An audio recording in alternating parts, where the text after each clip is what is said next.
Pibus di talaga ginagalang. Arik gusto na din gumawa ng flip-top cigarette. At labang Unico vs Saint Ice, luto. So tara.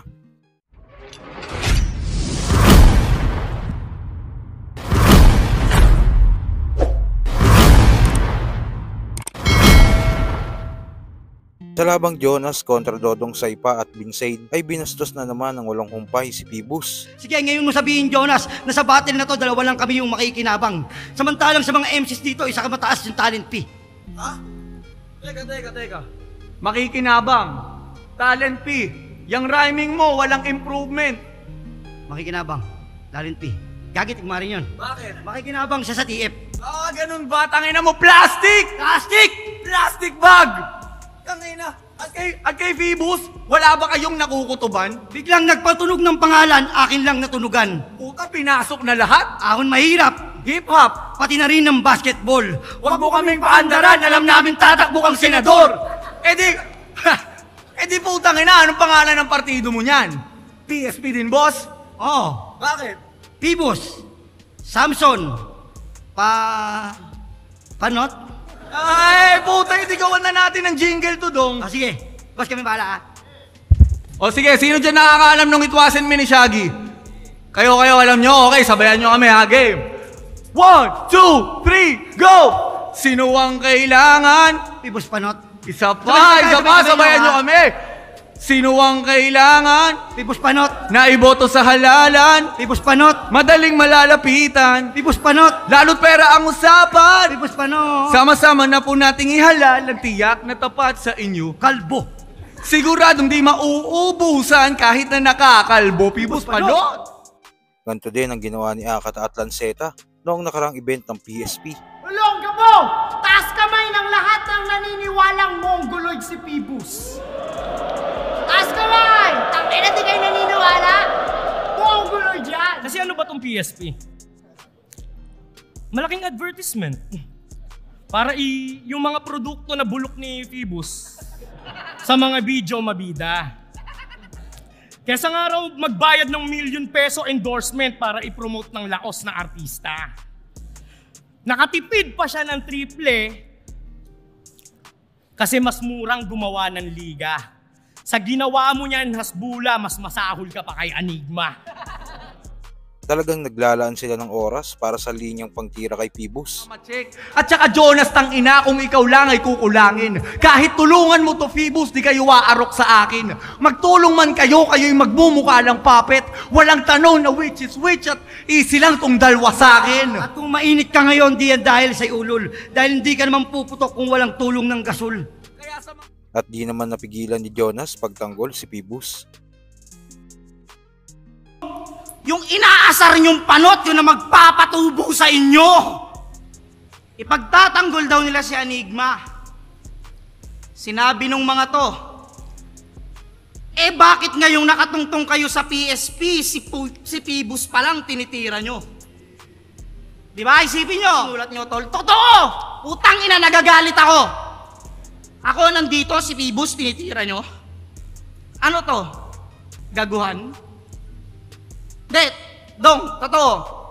Sa mga sinabi nyong dalawa, yung TF nyo, tatanggapin nyo pa ba man? Totoo. Ang kapal ng mukha mo. Sa kabilang balita naman, nagkaroon na nga ng sariling brand ng beer, ang Flip Top. At para sa nakanood na ng live, personal ko itong natikman. At napakasolid nito, lalo pag malamig. Sa interview nga ni Arik at Keija, pabiro nilang nai-open ang misa may nagbiro kay Arik na bakit hindi siya gumawa ng flip-top cigarette. Flip-top beer, napakasarap. Diyos ko po, ang sarap. Sorry, shoutout ko lang yung... Nakakapag-event. Ano yun eh, minamanage ko rin pare. Kasi syempre, sa ulo ko, gusto ko makakomprehend yung rap, yung ano eh. Pero nakakatatlo siguro. Tatlo. Oo, yung huli kong... Iba-ibang natripan talaga yung kalamansi. Ay, matindi. Matindi yung kalamansi. At saka yung amph. Ale. Sana magkaroon sa Big Fast. Ay, hindi malayo. Kasi pwede naman mag-serve ng beer dito. Pero flip-top beer, no, Arik, no, Flip-top beer. Paano ba nga nila ba experience yung flip-top beer, Arik? Sa ngayon sa events lang talaga. Exclusive. Medyo yun, pinaplansya pa namin kasi yung yung kalakaran niya para sa para makapag-distribute na maayos, ng malinis, ng hindi problema. Kaya sana ngayong taon masimulan na namin yung pag-expand ng distribution niya.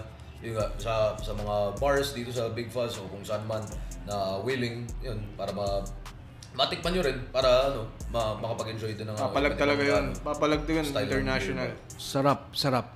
No, ako, na-try ko siya in person. In person? Pwede mo ba matry na hindi in person? Anyway, nangyari yan.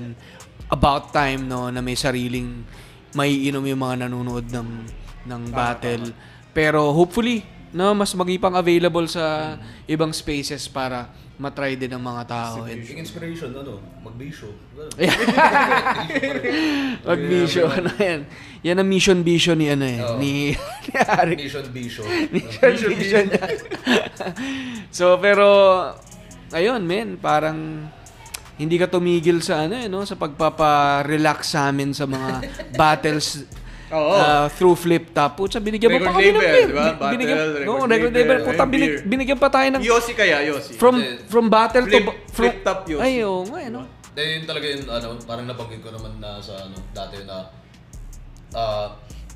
nagsisimula naman yung bilang parang maliit na pangarap lang Paano kaya may tapos iintindi mo kung paano gawin. Tapos originally parang iniisip ko rin gumawa ng Yossi. Ayun Kaso ang hirap Ang hirap talaga gumawa ng Yossi. Mas mahirap siya? Mas mahirap talaga siya. Hindi ibig sabihin na madali gumawa ng beer. Maraming stages. Kasi mahirap gumawa ng beer na masarap na pasok na diba? Parang pasok sa maraming criteria. Pero di hamak na mas mahirap gumawa ng Yossi na siguro sa panlasa ko tapos sa economics niya rin at sa pati gobyerno. Kalaban mo sa industry. At sa huling balita, na-upload na nga ang laban sa pagitan ni Unico at Saint Ice. Maganda naging laban at nakuha ni Saint Ice ang panalo sa score na 3-2. Pero maraming nagsasabing mga fans na luto ang laban dahil kitang-kita na Unico dapat ang panalo. Masyadong mahaba ang mga rounds ni Saint Ice. Ang round 1 pa nga niya umabot ng 6 minutes. Talagang nilubos niya ang comeback niya. Dinabuso daw niya ng gusto ang oras. Kasi mayabang pues, sa aking katumesting, promise, di ko palalampasin, tipong pagtapos kong dugbugin tong Saint Ice kahit Saint Luke's, di na to tatanggapin. Makakatikim ka sa akin at wala akong pake kahit may saint ka dyan sa ngalan mo. Ako'y kilalang iglesia, wala akong sinasanto. Ikaw yung ice, pero ako yung kikinang sa labang to. Reverse Titanic, yung ice naman yung lulubog pag tinamaan ng barko. So kayo ba, tingin nyo ba luto ang labang Unico vs Saint Ice? At sa laging pagtira kay Pibus, anong reaction nyo dito? Kung ano man sa loobin mo, comment mo lang sa baba na mapag-usapan natin yan. So yun lang, God bless.